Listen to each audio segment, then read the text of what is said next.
जादुई टीवी। सुनो, तुम्हारे बाबूजी तो कब के गुजर गए। अब उनका जो सामान है वो पड़े पड़े कबाड़ा हो रहा है।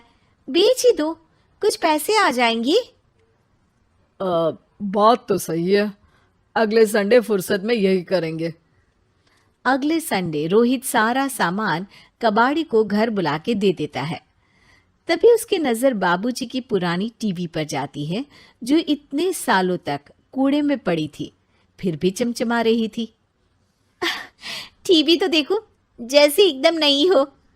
हाँ, बाबूजी को टीवी देखना बहुत पसंद था। उनका सपना था कि वो टीवी पे आए। एक बार मौका भी था जब वो अपने गांव के गाने सुनाने किसी चैनल पर जाने वाले थे, पर मैं और मेरा भाई लड़ पड़े और बाबूजी को घर पर ही रुकना पड़ा। चला के देखें क्या? हाँ हाँ, क्यों नहीं, देख लेते हैं। पर शायद ही चले। बाबूजी ने उस लड़ाई के दिन के बाद टीवी देखना ही छोड़ दिया था। टीवी चालू करने के लिए उसमें केबल वायर लगा दिया जाता है। एक न्यूज़ चैनल चालू हो जाती है।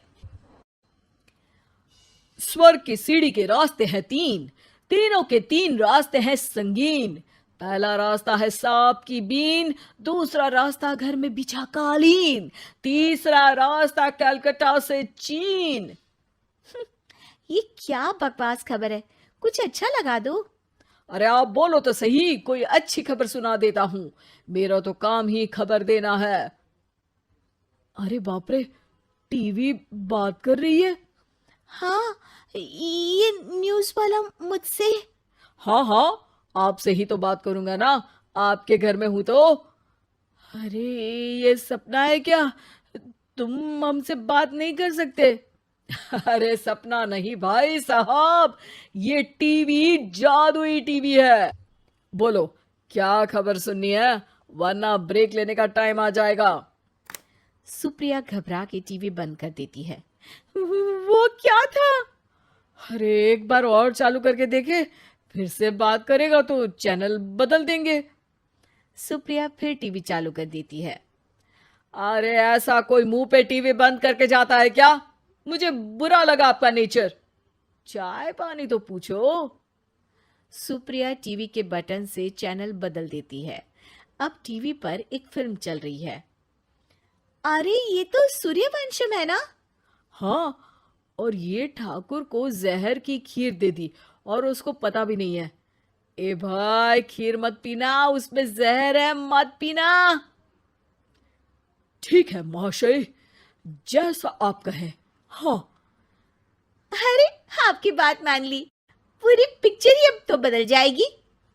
मतलब ये सच में जादुई टीवी है? तभी वहां कबाड़ी आ जाता है। भैया, टीवी के 150 रुपए दूंगा, चलेगा? अरे 1.5 करोड़ में भी ना दे तुमको ये टीवी हम। अरे 1.5 करोड़ खरीदने को होते तो तुम्हारे घर में ये पानी चाय नहीं पीता, अंबानी या टाटा के घर बैठा कोल्ड कॉफी पीता। रोहित कबाड़ी का हिसाब करके उसे वहां से चलता करता है और अपने भाई शशिकांत को फोन लगा के बुलाता है। शशि थोड़ी ही देर में वहां पहुंच जाता है। क्या हो गया भैया? अरे बाबूजी का टीवी याद है? हाँ हाँ, जिसमें घुसे रहते थे हमेशा वो, और अपने को कुछ नहीं देखने देते थे। अरे वो अब जादुई टीवी बन गया है। भैया, आपकी बकवास करने की आदत अब तक नहीं गई। अरे आपके घर में बच्चे हैं, अब तो बड़ों जैसी बात करो। रोहित जाके टीवी चालू कर देता है। टीवी पर एक जादू का शो हो रहा है जिसमें एक जादूगर है। अब मैं अपनी टोपी में से कबूतर निकालूंगा। श्रिंग ब्रिंग शरिंग बम फोपा फुफी फुफा बाउ। टीवी से कबूतर निकलता है और शशिकांत के सर पर आकर बैठ जाता है। भैया, ये क्या हो रहा है? भैया इसे उड़ाओ। ए कबूतर, जा जा, कबूतर चल निकल। अब मैं टोपी में से सांप। सांप सुनते ही शशिकांत कांप जाता है और भाग के टीवी बंद कर देता है। भैया, सॉरी भैया, मैं समझ गया ये सच में जादुई टीवी है, पर एक बार और ट्राई करते हैं। पर भाभी, कोई दूसरा चैनल लगाओ। हाँ, जिसमें डर ना लगे। सुप्रिया टीवी चला देती है और न्यूज लगा देती है। अरे कितने दिनों बाद मुझे याद आया, बताइए क्या खबर सुनाओ। और ये नया आदमी कौन है? ये मेरा भाई है शशिकांत।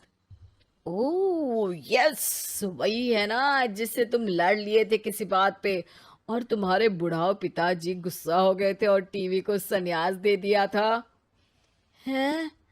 तुमको कैसे पता ये सब?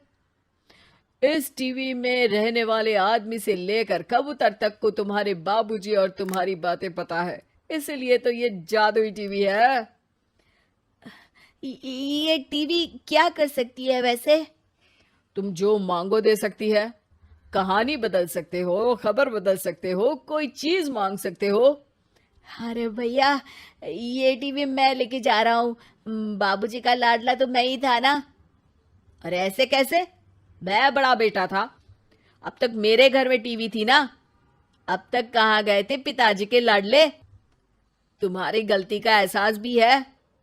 अरे भैया, ज्यादा ना बोलो वरना भूल गए आपके दांत तोड़ दिए थे मैंने उस लड़ाई में। मेरी बीवी के सामने मेरी बेइज्जती करता है। रुक दोनों भाई हाथापाई पे उतर जाते हैं। रुक, बताता हूं तुझे कि कौन बड़ा है। अरे छोटे का दम तो देख लीजिए आप। ये खबर आपके बाबूजी को देता हूं। तभी टीवी अचानक बंद हो जाता है। अरे शायद टीवी नाराज हो गया। और लड़ लो, आए बड़े खली बनने। टीवी से एक तेज रोशनी निकलती है और टीवी में बाबूजी दिखाई देते हैं। बापूजी आप? इतना चकरा क्यों रहा है?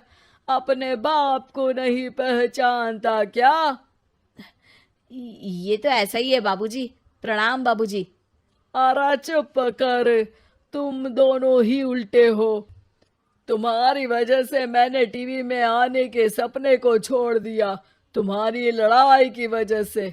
और तो और, जितना मैं अपनी बीवी को नहीं देखता था उतना टीवी को देखता था, वो भी छोड़ दिया तुम दोनों की लड़ाई की वजह से। और अब मरने के बाद जब मैंने टीवी को जादुई टीवी बना दिया तो भी तुम इसका फल लेने की जगह लड़ रहे हो। अरे तुम तो लायक ही नहीं हो। अब तुमको बाबा जी का ठुल्लू भी नहीं मिलेगा। बाबूजी चले जाते हैं। टीवी बंद हो जाता है। रोहित और शशिकांत गिड़गिड़ा के टीवी के सामने हाथ जोड़ के बाबूजी को बुलाते हैं, पर टीवी सिर्फ धुआं निकालता रहता है।